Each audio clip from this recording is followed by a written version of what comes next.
Hey friends, it's Corey from Hey Let's Make Stuff. In today's video, we're going to be talking about the new xTool heat press. In a video last week, I introduced you to the new xTool M1 Ultra, which is a laser and blade cutter. So if you are cutting things like HTV, you might need a heat press to go along with it. This heat press is different than anything else I've seen on the market, and it comes with several different pieces, and we're going to go into all of that in this video. I am reviewing the all-in-one kit, so this is basically everything that you can get. I have the actual heat press module here, I have the platform, I have the mini press, and I have the control panel. You can buy these separately, but honestly, I think the beauty of this whole system is that they all work together. When I first unboxed this heat press, my husband looked at everything and he asked, "Is that an IKEA heat press?" And I do feel like it has sort of a minimalist Scandinavian feel. Overall, I think it looks really nice. However, we need to see how it functions to figure out if it's right for you or not.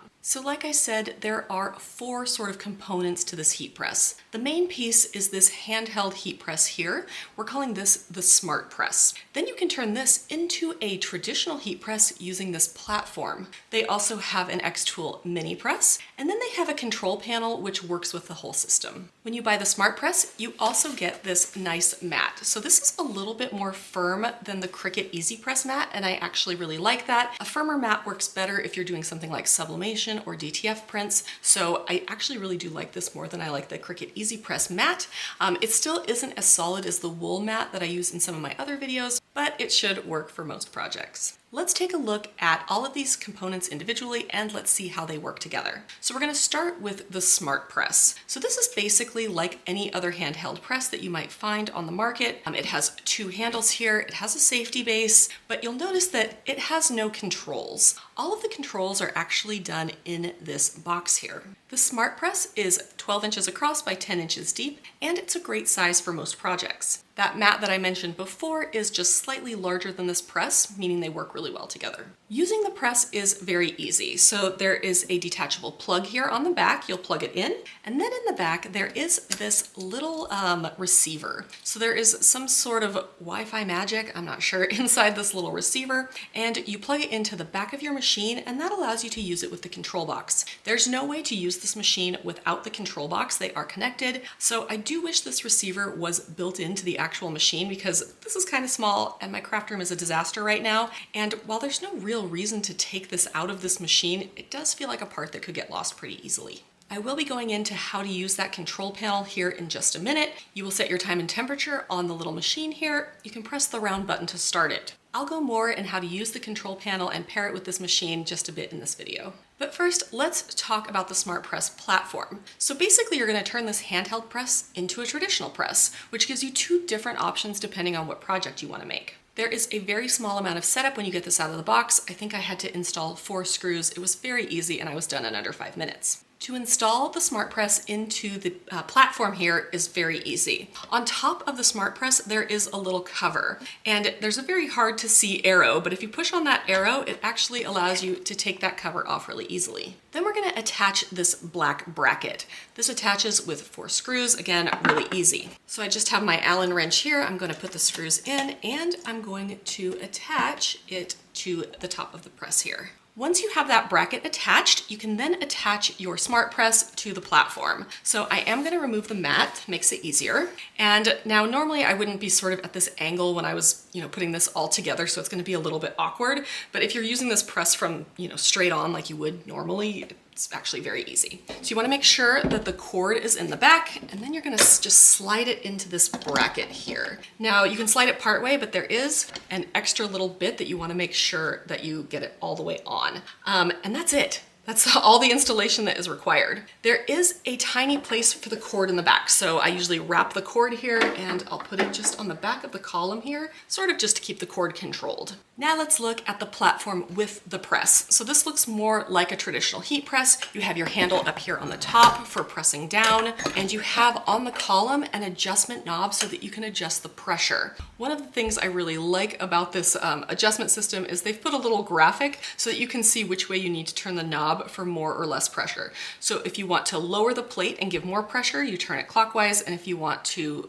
raise it and give it less pressure, then you turn it counterclockwise. So this is a swing away press, which means you do need quite a bit of room to operate this press. If you have a clamshell press, the top plate just opens up like a clamshell and you put your project in. With a swing away press, you do need the room on either side to swing the press away so that you can put your project in the base of this machine. So for example here, I'm going to swing it away toward me, and that's because of the way that the cord is here. So you can swing it all the way around, but this is a significant amount of space. You can see that you can't even see the other side of it in my video here. So you do need quite a bit of space to work with this type of heat press. This is true for any swing away press, but it's just something to keep in mind that you will need that extra space on the sides and in the back to be able to use this press to its full capabilities. Now I have the mat sitting on this base plate. I wish there was something to keep this from sliding around. I actually think I might put some sort of like sticky, tacky tape or something on the back because it does slide around quite a bit. One of the things that you will see with other heat presses is that it is possible to thread your garments onto the base plate, meaning that there is nothing underneath. If you wanted to sort of dress your heat press to get only one layer of, say, a shirt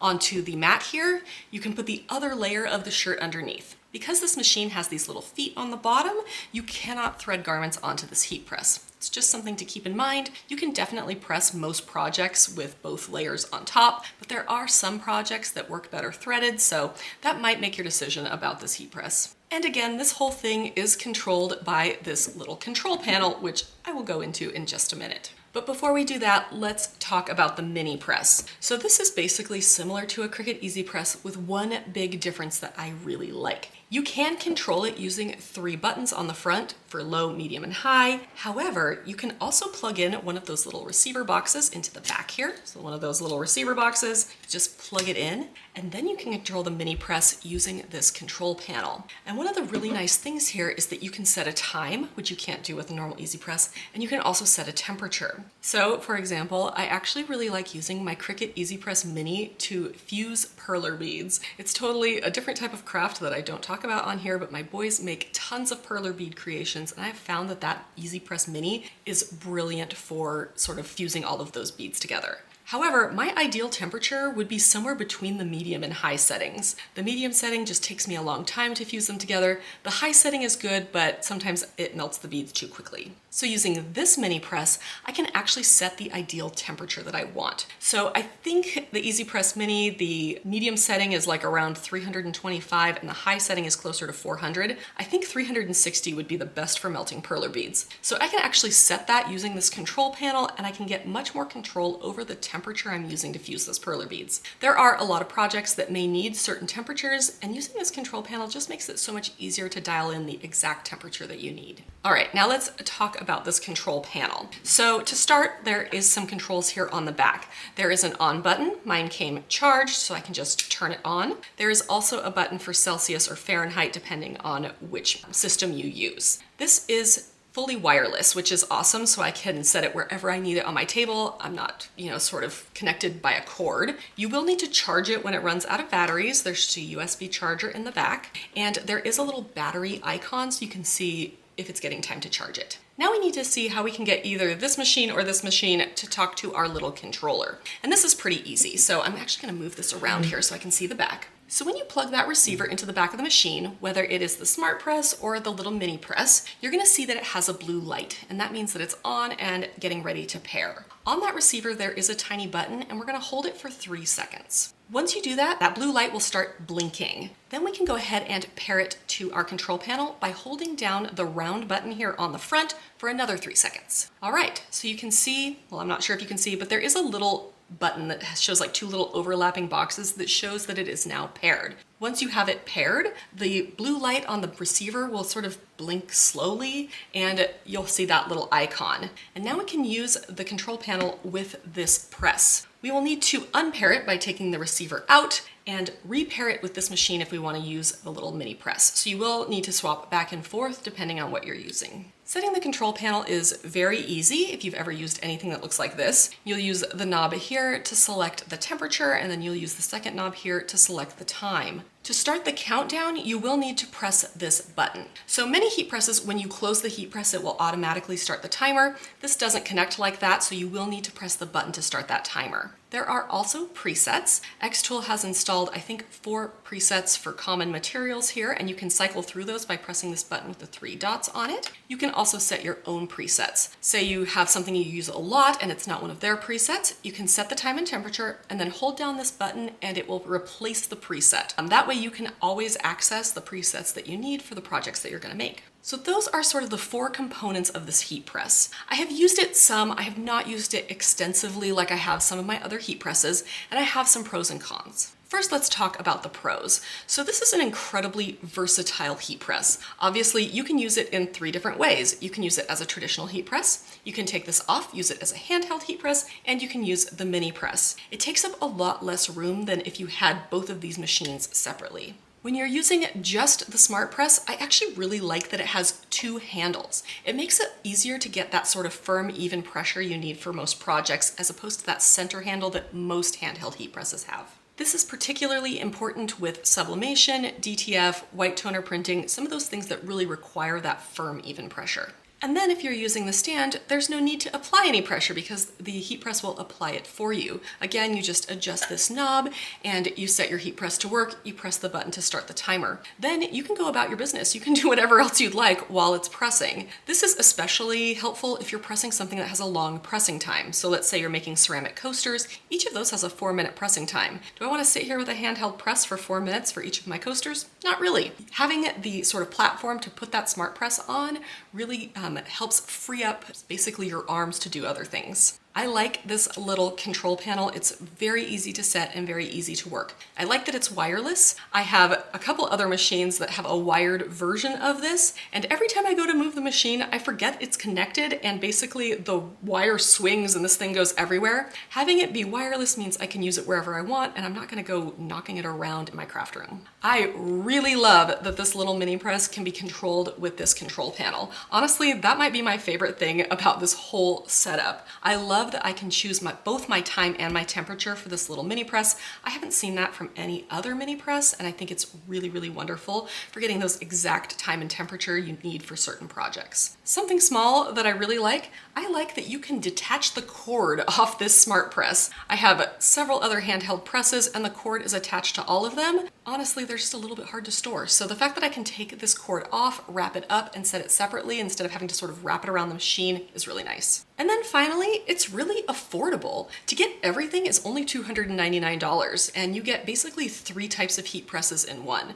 To buy these separately, it would cost you a lot more money and take up a lot more space. So overall, I think it is a really great value, especially for beginner crafters. There are a few things that I don't love. I don't love that these little receivers are separate from the machines. I wish they were built in because honestly, I just feel like I'm gonna lose them. Even though there's no reason to take them out of the machine, they're just small pieces and I feel like small pieces get lost in my office. Secondly, I do feel like this is a little bit loosey-goosey in the machine.